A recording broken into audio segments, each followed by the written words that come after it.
Let's move as wonderful women. Yes. Have you noticed that you've fallen out of love with the way that you move? Perhaps there's not so much motivation there.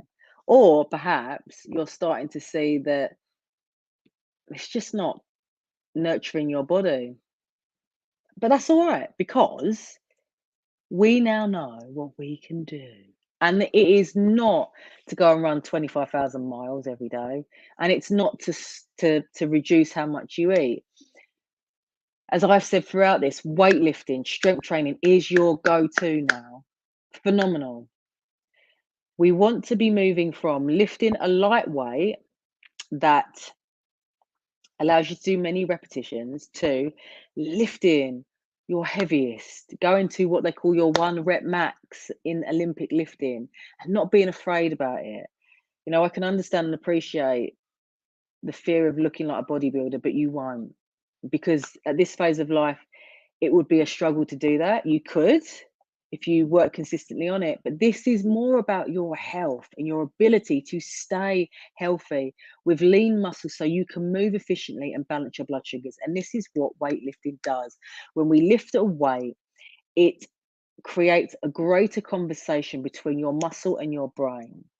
This communication diminishes over time. So we have to apply more stimulus.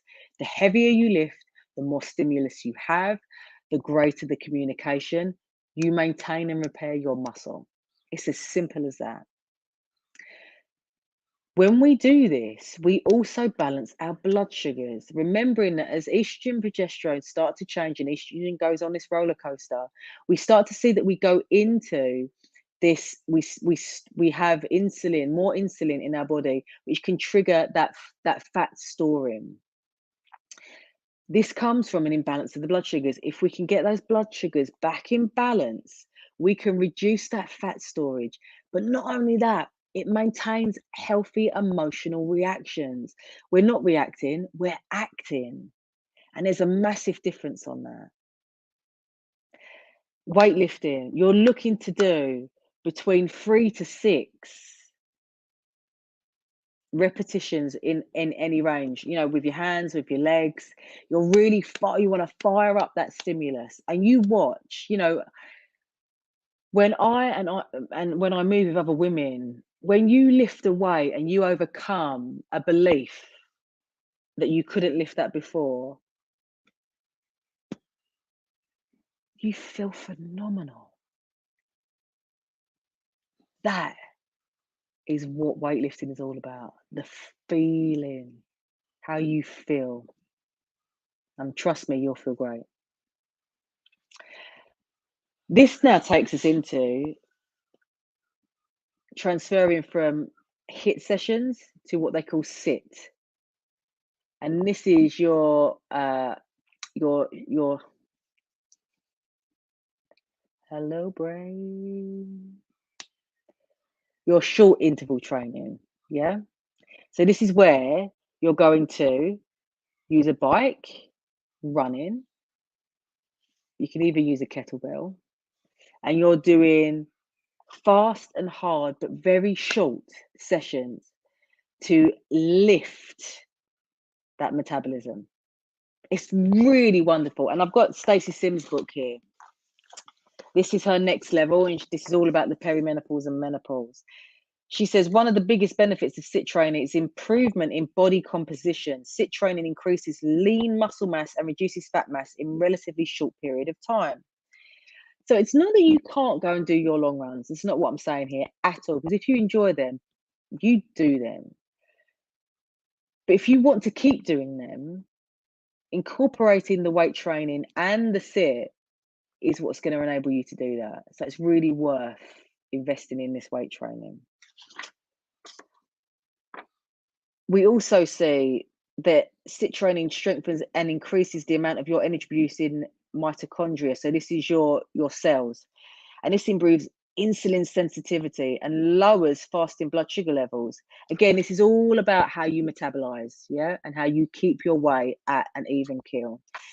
So when we look at these sit sessions, and I've put from Stacey's book in the comments below, ideas from what you can do. They're just really short sessions, and you can tag them onto your weight training if you want, but you can have them on their own days.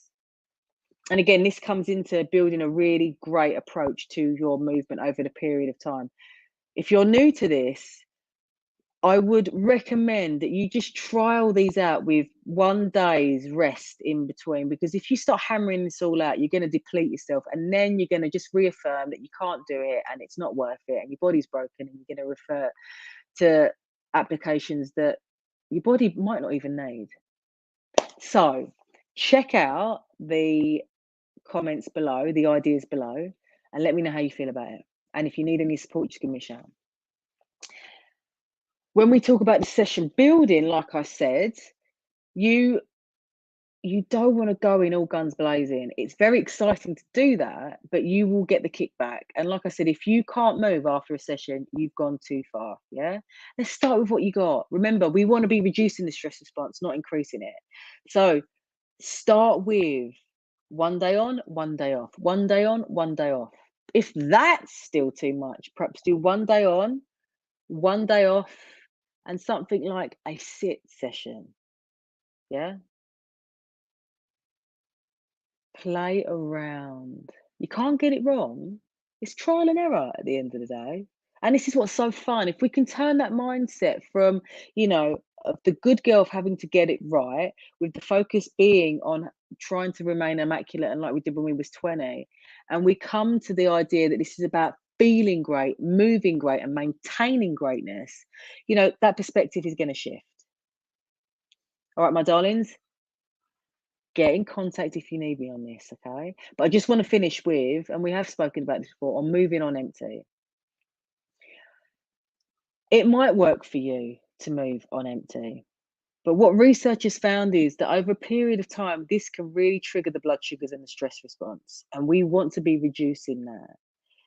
Look at how you're feeling. If you train on empty and you're not hitting what you know you can in terms of your weightlifting or your running, if you are feeling overly emotional after, or really depleted, perhaps it's time to have a little reassess. Right, check it out. Get back to me if you need me, but enjoy.